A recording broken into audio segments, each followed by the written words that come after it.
Retirement village lifestyle offers a great opportunity for aged people to commence the final stage of their life in a friendly, happy and maybe harmonious environment where everything is provided for them.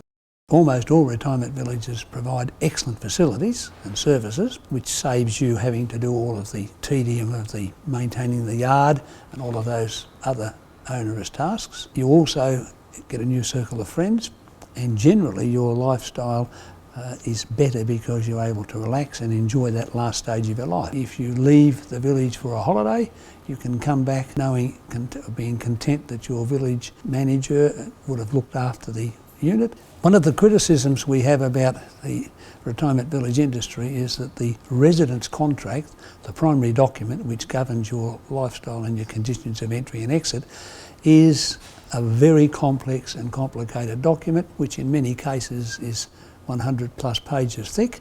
It includes the public documentation, which is the disclosure requirement, and it will tell you everything you need to know about that lifestyle. The ARQRV represents approximately 8,500 member residents in Queensland, of which there are 28,000 ILUs. Our primary role is the consumer protection issues related to residents living in retirement villages.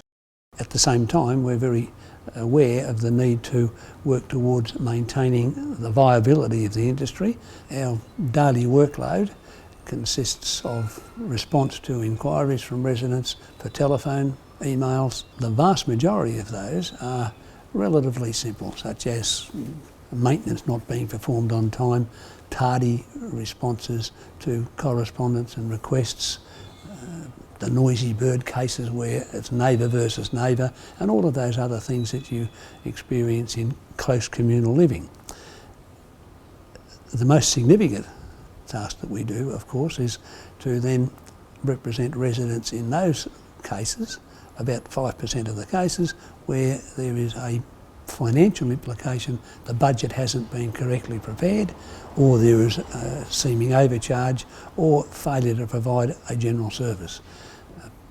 If that goes to the dispute stage, which is about 5% of all the cases we handle, it's a 3-stage process. It always has a preliminary negotiation stage where we try to talk that between the operator and the aggrieved resident. We monitor that. The second stage is the formal start, where you have a mediator appointed by the tribunal, and if that's unsuccessful, as is the case in about 9 times out of 10, you go to the full tribunal, and we average about 8 to 10 of those per year. All of the states and the ACT have a consumer protection organisation for residents in retirement villages, and they have exactly the same ethos as the ARQRV, which is to look after the interest of residents.